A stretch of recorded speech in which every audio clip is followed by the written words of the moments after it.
Bonjour à tous, c'est Gilles, je reviens à vous aujourd'hui pour continuer cette discussion sur la loi de l'un. J'ai un même problème avec mon email, c'est-à-dire il me donne mes emails qu'une fois par semaine, donc quand ça arrive j'en ai des dizaines et des dizaines, donc ça prend un peu de temps pour répondre aux emails, hein, si vous m'avez envoyé des courriers. Alors bon, je voulais dire, bon, faut vraiment les grandes maladies de notre époque, c'est le mal-être, la dépression, les addictions, hein, sont des véritables maladies qu'il faut prendre en compte pour essayer d'éliminer le mal-être, le rendre tourner en bien-être, la dépression en joie et les addictions en liberté. Mais la solution peut venir que de nous-mêmes, hein. Par contre, on a besoin d'être encadré, enfin d'encadrer la société un petit peu pour qu'il arrive à reprendre conscience de son bien-être, que le bien-être est essentiel et c'est d'adresser ces choses à l'intérieur parce qu'on n'a que deux choix dans cette rivière de la vie, c'est où on rame contre le courant, où on se laisse porter. Toutes les pensées positives vont dans le sens du courant, toutes les pensées négatives vont contre le courant.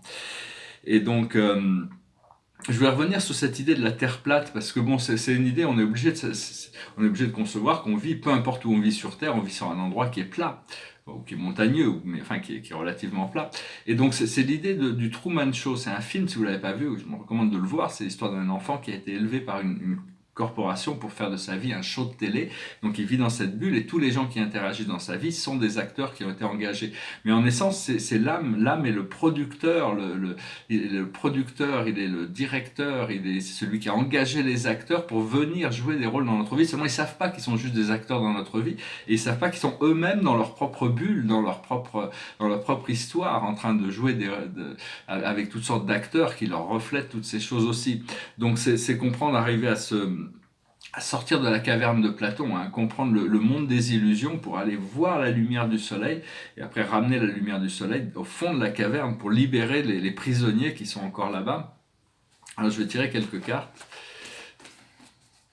Alors je parlais du soleil quand je disais hier le soleil, le fils d'Hyperion, Sol, mais c'est son nom à l'époque c'était Hélios, hein, Hélios, qui trouve sa contrepartie avec Vesta, mais c'est aussi Solaris, Solara, le soleil quand on parle de divinité solaire. D'un point de vue céleste, il s'appelle Mont Mathia, notre soleil, c'est le nom que Dieu a donné à notre soleil quand il y a très longtemps. Alors je vais tirer quelques cartes.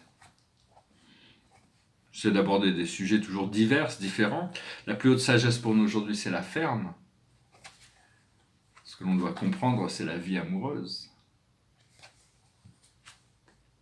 Ce que l'on doit faire, c'est les navires, l'aventure. Et l'aboutissant, c'est la figure d'autorité. On va devenir de plus en plus une figure d'autorité sur nous-mêmes. Hein. Donc voilà, j'espère que ça aura résonné avec vous. Parce que bon, on cherche à intégrer ces niveaux de divinité, et au plus on s'avance, au plus on peut intégrer. À la fin, il y aura une fusion qui est totale. L'habilité à devenir un avec notre divinité, que la volonté ne soit plus distraite en dehors, au-delà de, parce que la fusion se fait parce que la volonté individuelle, il y a le choix de s'aligner avec le plus haut bien de tous, la volonté divine, la volonté du Père universel. Et donc, mais tant qu'il y a la volonté a des distractions par rapport à ça, elle prend plus de temps, disons. Donc c'est vraiment s'aligner avec cette volonté pour arriver à cette intégration. Actuellement, bon, on est vraiment très influencé par certaines races extraterrestres, hein, comme les Félidés, hein, de Sirius, mais aussi il y a des avions bleus, c'est-à-dire des humanoïdes volants avec des ailes bleues qui sont très avancés aussi, qui travaillent à partir du loge de Sirius et qui travaillent. Il y a beaucoup de nouveaux groupes extraterrestres aussi positifs qui viennent pour apporter leur énergie. Ces énergies qu'on reçoit, tout le monde les reçoit, donc il faut voir, mais elles sont intelligentes, c'est-à-dire elles vont travailler avec nous par rapport à nos conditions internes où elles nous trouvent. Donc quand elles arrivent, il faut les laisser faire leur travail le plus possible. Et il faut essayer de se déplacer, s'élever au-dessus de l'idée de la punition, au-dessus de soi-même et des autres. Hein. C'est important de lâcher prise là-dessus, vraiment, parce que même les criminels, ils doivent être réintégrés, ils doivent être sensibilisés au mal qu'ils ont fait pour pouvoir leur donner une chance de se réintégrer, plutôt que faire comme on fait un petit peu actuellement.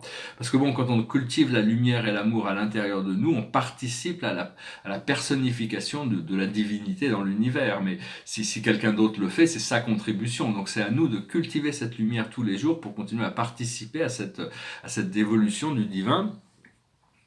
Parce que bon, avant de venir sur Terre, on se posait un peu la question. C'est un monde qui est quand même lourd et difficile, et donc on est quand même, enfin on est là hein, maintenant. Et puis bon, on sait que la victoire de la lumière est assurée, c'est-à-dire qu'il y a il y a plus de marge pour les forces de l'obscurité. Ils ont plus de zone de confort. Hein, donc tout ça, c'est en train de se transmuter beaucoup plus rapidement. Il y a beaucoup de choses qu'on voit pas. Personnellement, j'ai beaucoup de projets ambitieux, mais mes plus hautes aspirations sont spirituelles. Hein. Il faut avoir confiance et avoir la patience. Et puis tout d'un coup, on y est. Et puis de plus en plus, on s'aperçoit qu'on est déjà là où on désirait être. Et on est déjà soutenu et supporté et connecté à l'esprit. Et donc voilà, c'est une chanson qui me passait par la tête. C'est une vieille chanson française. Je sais pas pourquoi elle me passait par la tête. On va la chanter. It goes like this. Il me revient à la mémoire des souvenirs familiers. Je revois ma blouse noire lorsque j'étais écolier, sur le chemin de l'école, en chantant à pleine voix des romances sans paroles, vieilles chansons d'autrefois. Douce France, cher pays de mon enfance, bercé de tendre insouciance, je t'ai gardé dans mon cœur. Mon village, au clocher, aux maisons sages, où les enfants de mon âge ont partagé mon bonheur. Oui, je t'aime, et je te donne ce poème. Oui, je t'aime, dans la joie ou la douleur. Douce France, cher pays de mon enfance, bercé de tendre insouciance, je t'ai gardé dans mon cœur. C'est une version courte. La France, c'est un très beau pays, il y a beaucoup de potentiel. On est en pleine transformation aussi, hein, il y a besoin de changement, mais ça peut devenir un modèle pour les autres nations. C'est le pays des droits de l'homme quand même. Et donc, derrière moi, c'est une scène très complexe, hein, je ne m'amuserai pas à la décoder. Il y a un autoportrait ici dans le coin, c'est une scène personnelle, c'est quelque chose de... Il y a beaucoup de choses dans ce tableau, hein, enfin bon, je le garde comme ça pour le moment. Puis ici, c'est un autre tableau assez complexe aussi, sur les 7 grandes familles spirituelles, la famille de Dieu, la compagnie du ciel. C'est-à-dire, on est tous connectés à cette grande famille, on est des êtres, des enfants ascensionnels de l'univers, on est ici, là. On est ici, et puis éventuellement on va atterrir, on va devenir des finaliteurs au paradis. Mais on ne pourra pas rester des finaliteurs parce qu'on vient d'un monde en quarantaine, donc on va être élevé, on va être trinitisé, on va devenir des puissants messagers. C'est la destinée des humains de cette planète. Et donc voilà, je vais tirer quelques cartes juste pour tirer une carte peut-être. La carte de la journée, c'est les ressources, toutes sortes de ressources invisibles et visibles. Donc il faut utiliser ces ressources, il faut savoir être intelligent il y a toutes sortes de ressources, il faut arriver à devenir abondant en ressources. Les ressources sont toujours là, et c'est juste une question d'arriver à les trouver. Des fois on ne les trouve pas, donc on est dans cette pénurie. Donc c'est revenir sur cette idée d'abondance, que tous les flots vont couler, et se tourner vers rester bien concentré sur cette réalité qui est déjà là, cette réalité de la 5e dimension, cette réalité intégrée et connectée. Voilà, je vous remercie, je vous souhaite une excellente journée, je vous dis à bientôt, Namaste.